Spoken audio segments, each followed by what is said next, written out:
नमस्कार शेतकरी मित्रांनो, पुन्हा एकदा आपलं सहर्ष स्वागत आहे आपल्या मिस्टर अक्षय तोडकरे या यूट्यूब चॅनलवर। तर मित्रांनो, बघू शकतो आज आपलं हे PKM1 चिंचेच्या 4-4.5 वर्षाच्या 60 किलोच्या बॅगमधल्या झाडांचं हे लोडिंग चालू आहे। रोपाची उंची म्हटलं तर 10-12 फूट उंची आहे। आता त्याबद्दल आपण डिटेल माहिती घेणार आहोत।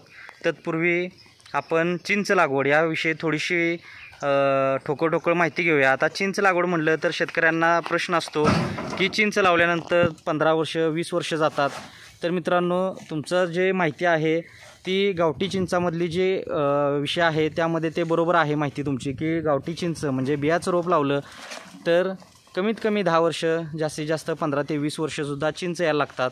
पण आता आपण जी रोपं देतो आहे शेतकऱ्यांना बागा लावण्यासाठी ती ग्राफ्टेड कलमी आहेत, सुधारित वाण जे असतात त्याचे आहेत। आपण जुनी गावठी चिंच आहे ती न देता जे सुधारित वाणं आहेत त्याची कलमं बनवून देत असतो। आता चिंचेमध्ये प्रतिष्ठान, शिवाई, 263, अजंठा, योगेश्वरी, थाई चिंच, गोड चिंच, PKM1 किंवा अजून बऱ्याच गोष्टींचा उल्लेख केला जातो। आता ह्यामधल्या बऱ्याच ज्या जाती आहेत त्या आउटडेट झालेल्या आहेत, जुन्या झालेल्या आहेत। तर बऱ्याच जाती ह्या रिसेंटमध्ये चालू होत्या किंवा आता ज्या व्हरायटी जी चालू आहे ती PKM1 आहे। आता बऱ्याच शेतकऱ्यांचे फोन PKM5 बद्दल येत आहेत।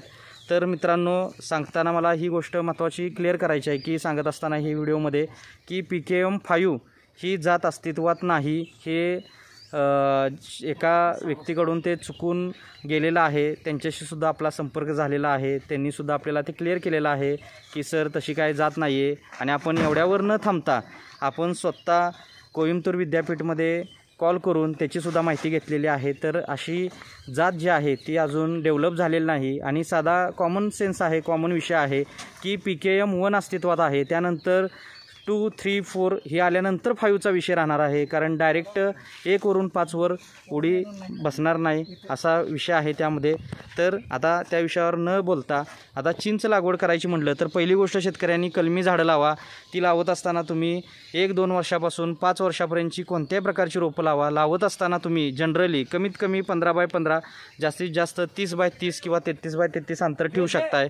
तुम्ही किती वर्षाची झाडं लावताय त्यानुसार नियोजन करायचं आहे। त्यासाठी तुम्ही दिलेल्या नंबरवर संपर्क करून माहिती घेऊ शकताय आणि लागवडीचं नियोजन करू शकताय। आता चिंच लावल्यानंतर 2 वर्षाची लावली तरी आपल्याला येणाऱ्या 2 वर्षामध्ये उत्पादन चालू होतं आहे, कारण ही कलमी रोपं आहेत आणि जसं जसं झाड आपण मोठी लावतोय त्या पद्धतीनं आपल्याला उत्पादन लवकर येतं आहे। जेवढं झाड मोठं लावणार तेवढं उत्पादन क्षमता ही येण्याची लवकर आहे। आता ह्याच्यामध्ये आपण बघू शकतो, आता ही जी 60 किलोची जी रोपं आहेत आता ती आपण श्री उल्हास बटुले साहेब म्हणून आहेत, भारजवाडी, तालुका पाथर्डी, जिल्हा नगरसाठी हे लोडिंग झालेलं आहे, चालू आहे। आता पाथर्डीमध्ये आपले लोसरमध्ये खांडवा लोसर जे आहे तिथं गीते पाटील म्हणून सरपंच जे आहेत ते सुद्धा आपले क्लायंट आहेत। त्यांनीसुद्धा आता बरीच आपल्याकडून 1000-1200 जांभळ, 2-2500 आंबा असं ग्रुप शेतीमध्ये त्यांनी नियोजन केलेलं आहे। आता त्याचबरोबर आज आपली भारजवाडीला गाडी जात आहे। काल साहेबांनी बुकिंग केलेलं आहे आणि आज आपण 6 जून 2024 रोजी हे आपलं असं लोडिंग चालू आहे। आता 40 रोपं त्यांची फक्त चिंचेचे आहेत आणि लिंबू त्यांचा आहे थोडा। तर अशा पद्धतीने हे एका गाडीचा लोड झालेला आहे, 3 टन माल आहे आणि आज आपण अशा पद्धतीने हे लोडिंग करत आहोत। तर शेतकरी मित्रांनो, चिंच लागवड करायची असेल तर घेताना कलमी रोपं घ्या। सविस्तर माहितीसाठी दिलेल्या नंबरवर संपर्क करा। आपली आता नर्सरी 35 एकरात आहे, 40 वर्ष जुनी नर्सरी आहे। खात्रीशीर रोपांबरोबर फ्री सल्ला मार्गदर्शन दिलं जातं आहे आणि बुकिंगनंतरनं लगेच म्हटलं तरी आपल्याला रोपं घरपोच येतात। जास्तीत जास्त 8 ते 10 दिवस आपलं वेटिंग असतं आहे, कारण त्या भागामध्ये आपल्याला बुकिंग आल्यानंतर किंवा शेतकऱ्यांचा माल जर एक लोड होत असेल गाडीचा तर आपण अशा पद्धतीनं जसं बटुले साहेबांचं नियोजन केलेलं आहे त्या पद्धतीनं सेपरेट गाडीचं नियोजन करत असतो आहे। शेवटी लोडचा विषय राहतो, कारण आपण ट्रान्सपोर्टेशन जे लावत असतो ते शेतकऱ्यांना पूर्ण ट्रान्सपोर्टेशन लावत नसतो, थोडं ट्रान्सपोर्टेशनमध्ये ते काम करत असतो आहे, जेणेकरून शेतकऱ्यांना आपल्याकडून रोपं घ्यायला परवडावं त्या पद्धतीनं नियोजन केलेलं असतं आहे। शेतकऱ्यांनी कोणतीही शंका असेल तर डायरेक्ट संपर्क करा। आता बघू शकतो, आता ही रोपं घेण्यामागं साहेबांचं जो फायदा आहे तो असा आहे की आता ह्या झाडांना फ्लॉवरिंग फ्रुटिंग चालू झालेलं आहे, बघू शकतो आपण अशा पद्धतीनं। आता हे थोडंसं वीक रोप, माझ्या मते हे थोडंसं खोड कमी असल्यामुळं जाडीला मी रोप भरलेलं नाही आहे. जी खोडं चांगली आहेत ती रोपं भरतो आहे आपण, कारण आपल्याला सध्या ह्या आलेल्या फुलांचा आणि फळांचा काही उपयोग नाही आहे. आता बघू शकतो आमची ही टीम 23 रोपं भरून झालेली आहेत. त्यानंतर छोटासा ब्रेक त्यांनी घेतलेला आहे. आता लेबर कमी असल्यामुळं 4 ते 5 लेबरमध्ये आपण हे नियोजन घेतलेलं आहे. बऱ्याच गाड्या नर्सरीमध्ये लोडिंग होत असतात. आता सीझनमध्ये डेली 15-20 गाड्यांचं लोडिंग आहे, त्यामुळं कामगारसुद्धा अपुरे पडत असतात. लक्षात घे. आता बघू शकतो अशा पद्धतीनं. नामादादा किती रोपं झाली? आतापर्यंत 25 रोपं झालेले आहेत. अजून किती भरायचे आहेत? अजून 15 रोपं भरायचे आहेत. ओके. रोपं सगळी सिलेक्टेड मोठ्या बुंदीची झाडं. ओके. काम करताना कसं वाटते आपल्या नर्सरीत? हां, एकदम बरं वाटते, मस्त वाटते. मस्त वाटतंय ना? बरं. बघू शकता असं आमच्या कामगारांचा कॉन्फिडन्स. जबरदस्त नियोजन. आता आमच्या नर्सरीमध्ये जवळजवळ जे कामगार वर्ग आहे तो एक कामगार असा आहे की नर्सरी चालू झाल्यापासून 40-40 वर्ष जुना कामगार आहे.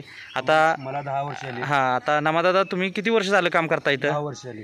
कसं आहे तुम्हाला इथलं, म्हणजे सिस्टीम कशी वाटते आपल्या नर्सरीची? एकदम मस्त सिस्टम आहे. कशी आहे आपली सिस्टीम? किती वाजता नर्सरी चालू होत्या? जरा आपल्या ग्राहकांना माहिती द्या तुमच्या तोंडनं. आमची नर्सरी सकाळी 9 वाजता चालू होते. लंच टाईमला दुपारी 1 ते 2 लंच टाईम. संध्याकाळी 6 वाजता सुटते असते. बरं. आणि पेमेंटचं कसं आपलं सिस्टीम आहे इथली? आठवड्याला असते आमचं पेमेंट. आठवड्याला? आठवड्याला. ओके. कधी असते पेमेंट? आठवड्यातून गुरुवारी असते आमचं पेमेंट. गुरुवारी असते. बरोबर आहे. बाकी काम करताना कसं वाटतं नर्सरीत आपल्या? एकदम मस्त वाटतं. मस्त वाटते. लोड आहे पण आता ते सांगत नाही आहेत कामाचा. आता सीझन आहे. बरोबर आहे. आता ते ऑन कॅमेरा असल्यामुळं काम चांगलं आहे म्हणत आहेत, पण ॲक्च्युली कामाचा लोड आहे त्यांना. बरोबर आहे का? कामाचा थोडाफार ताण येतोय. हां, तरीसुद्धा कामगार जुना असल्यामुळे 1 नंबर काम चालू आहे. बघू शकतो आपण. मामा तुमचं काय नाव?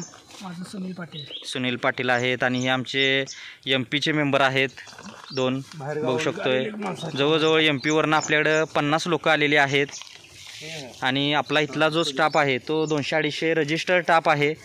आणि डेली आपल्याकडं कमीत कमी 150 तरी लोक काम करत असतात. कारण आता इथं बरोबर सीझनमध्ये भात शेती, रताळी शेती हे फॉर्ममध्ये असतंय. मग त्याची लागण करण्यापासून ते विक्रीपर्यंतचा जो पिरियड असतो तोच आपला इथं नर्सरीचा पण सीझन राहतो. त्यामुळं थोडंसं कामगारांचं हे अशा पद्धतीनं शॉर्टेज राहतं. तरीसुद्धा आपण नियोजनबद्ध काम केल्यामुळं शेतकऱ्यांना रोपं वेळेत पोचवणं. ड्रायव्हर लोक आमचे जुने आहेत. सगळे ट्रान्सपोर्टचे लोक जे आहेत ते सुद्धा आपले बेस्ट आहेत.